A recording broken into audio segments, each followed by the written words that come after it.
Hey friends out there, very excited. Look at what I just got in the mail. Blind Barrel's release number 13. Now I did release number 12 and really enjoyed that. And you out there might be asking, how can I get Blind Barrel to send me one of these kits? Get it the same way I did, pay for it. I'm not fancy enough to get them to send me things for free. Blind Barrels is an excellent way to experience different kinds of whiskey from different distilleries that you might not have tried before.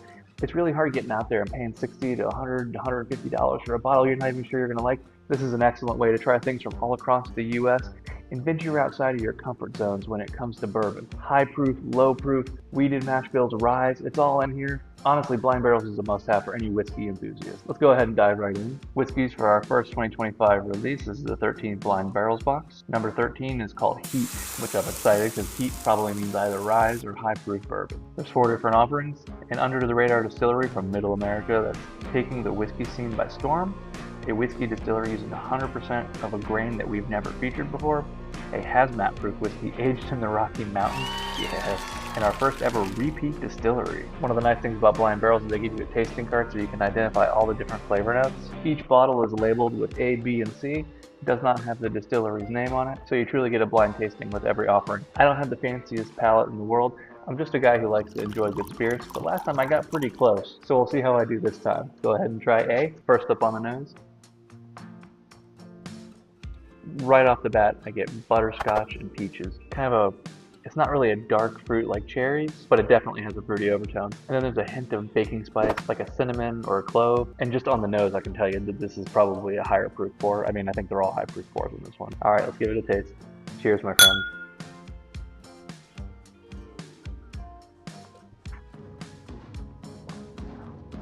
Whew. Man, they weren't kidding. This is easily over 110 proof. Very nice, very complex. Has a different mash build. I can already tell you that this isn't a typical wheated or a rye. It honestly tastes a little bit more like a Japanese whiskey almost. I wouldn't be surprised if they worked some rice in here somewhere. Definitely over 110, probably 115 plus. On the proof, nice warm, look at that, viscous. This definitely has a little bit more of an astringent kick to it. You get a lot of oak on the back end. It's got a long finish. Even though I got a lot of fruit like peaches on the nose, I didn't get too much of it when I was tasting it. This is a good pour, but I really want to know what this mash bill is. It's very different. Let's go ahead and check it out.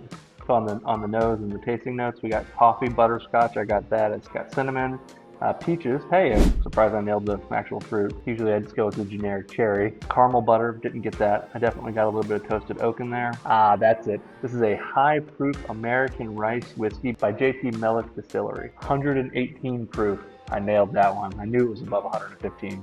4 years old, made from 100% Louisiana rice. That's why I said it tasted like a Japanese whiskey. I knew there was some rice in here somewhere.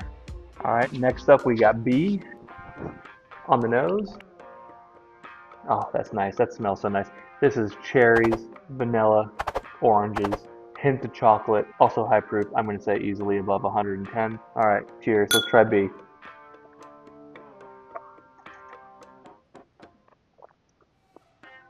Woo, that is a high proof pour. This one's higher than the last one. The last one was 100, like 17, 118. This is definitely at least 120. First thing, cherries, caramel, vanilla. This is like a cornucopia of fruit. I want to say like a jam or a plum. Very sweet, but not like a dessert bourbon. This is excellent. And honestly, last time, I'm going to call up, it was Whistle Pig, and I was definitely wrong. This one right here, I'm going to say this is Ben Holiday. I know it's silly. Of all the distilleries in all of America, you had to walk into mine. Now, I'm going to say it's Ben Holiday, only because Ben Holiday has become one of my favorite pours as of recently. Ben Holiday, Redwood Empire, this definitely tastes like a Ben Holiday product. Hopefully I'm not wrong and I don't look silly again like I did last time. Medium to long finish. This here is a flavor powerhouse that packs a punch but leaves you wanting more. I really like this one. The first one with the rice was good, but this one is way better. Let's see if I'm right. B is Ben Holiday Soft Red Wheat Rickhouse Edition. Clocking in at 122. I was so close. I said 120. But 122 proof, aged 6 years, 4 months, 73% Mississippi corn, 15% soft red winter wheat, 12% malted barley. Let's see here. Tasting notes on the nose. Raspberries, orange, got that. Apples, milk chocolate, almonds, thyme, crushed cherries. I nailed a couple of those. Taste warm raspberries, scones, not so much Cracker Jacks and toffee. I can see that. I did kind of I did kind of lean a little bit more towards the dessert, and it says plums. I definitely, honestly, I felt the plum jamminess in this one. It was really good. Ben Holiday soft red wheat is an excellent pour. Honestly, I highly recommend it to anybody out there. You will not be disappointed. And you can usually pick it up for anywhere between 65 to 80 bucks. If you see it, buy it, add it to your bourbon shelf. Anybody who's looking to try and experience a high proof pour, this is an excellent introductory bourbon. What do we see? I see number C. Let's try this one. C is a little bit of a darker amber. As I poured this one, I can already smell a toasted vanilla coming right off of it. This smells really nice and sweet. I'm picking up caramel already before I even put it to my nose. Oh yeah, caramel, toasted oak, vanilla, almost like a marshmallow. And it finishes off with a nice coffee note. Let's give her a taste. Cheers, friends. Oh, that's nice. A hint of spice. Right in the beginning, you get a baking spice punch. Cloves, cinnamon, maybe some nutmeg, but it rounds off with like a nice bread dessert pie taste. After that initial spice kick, you get a black pepper and an oak that really lingers on the palate, and it has a like I said, it has a peculiar sweet marshmallow cake taste to it, which I really enjoy. I'm gonna put this. It's definitely a lower proof than that Ben Holiday. I'm gonna put it somewhere between 110 and 118 or so. Medium finish, not too long. Not too much burn going down. None of these have actually had a scorch going down your throat like you'd expect some of these high proof pours to have. All right, let's go ahead and see how I fared. Column Still Collection Cast Strength Straight Bourbon Whiskey from Rocktown Distillery. Rocktown Distillery is in Little Rock, Arkansas. 116 proof, nailed it. Age statement: 45 months in a 25-gallon 4-char Kelvin cooperage cask. Just under 4 years. I guess like a 4-year-old. I'm 45 months and 3 days. 79% Arkansas corn, 8% Arkansas wheat, and 13% malted barley. I didn't get cornbread. Soaked in honey and fresh herbs.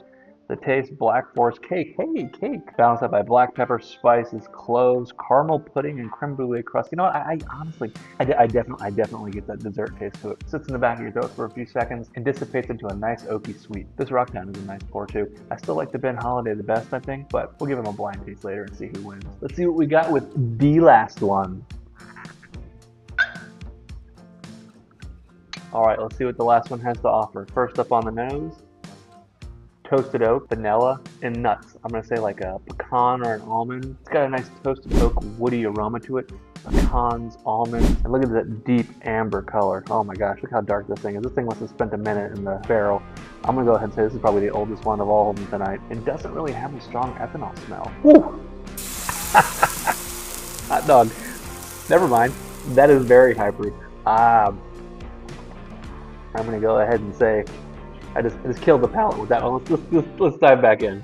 Wow, that is incredibly high proof. I'm going to go ahead and say that is 130, 135 plus. I don't know that I've actually had one this strong. I think the highest I've gone short of like moonshine is like a Stag Junior, where it's clocks in at like 135. This is definitely the 135 range. And what really jumps off the palate, honestly, it's dark wood. It's oak, it's cigar, it's leather. It's got that campfire taste without the smokiness. It really sits in the back of your mouth. It sits on your tongue. It's very viscous and complex. The wood characteristics really overpower. This whiskey is spicy, yet really complex and inviting. It's got a medium finish. Honestly, I kind of offer something that's going to be this high proof. It would have a long finish. On the back end, you get notes of coffee, you get notes of honey. I like it. For something this strong, that is excellent. Let's go ahead and see if it opens up with a touch of water. Actually, that little bit of water really opened it up. You get a lot more caramel, you get a lot more baked spices. It really mellows out that wood and oak taste and brings that marshmallow aroma I had to the forefront of the palate. This is really nice. Let's go ahead and see where this clocks in. We have got 13th Century Whiskey Company Toasted Barrel Straight Bourbon Whiskey from 13th Century Whiskey, Colorado Springs, Colorado. 140 proof. I think we might have a winner for the highest proof I've ever tasted on a whiskey. This is a 6-year-old whiskey, 5 years in a 30-gallon char 2, 3, and 4 cask, 88% corn, 7% rye, 5% malted barley. Fun fact, this hazmat-proof whiskey is aged at the base of Pikes Peak. Whew, that was a strong one. The aroma: oak staves, cinnamon, almonds, pecan pie, vanilla ice cream. Didn't get the vanilla ice cream. It says this is a very approachable, nuanced nose, and that's very true. I was expecting this to have a heavy, stringent nose to it. Excellent wood presence with notes of rich mahogany, cigar box leather, walnut skins, sarsaparilla, candied ginger, s'mores, strawberry, and marshmallows. I did get the marshmallow, definitely. This is a spicy and warming whiskey. There you have it, box 13. Boy, that was good. That last one, that hazmat proof, honestly, this last one, this 13th century, burns bright, it drinks right, and it's playing with fire in all the right ways. This 13th century is one excellent pour. I did enjoy this one a lot. Blind Barrel's release number 13 is a fantastic pour. This is one of my favorite offerings from Blind Barrels so far. Each one of these is fire in a glass, but it keeps you reaching for the flame. Thank you for this release. Catch you guys next time.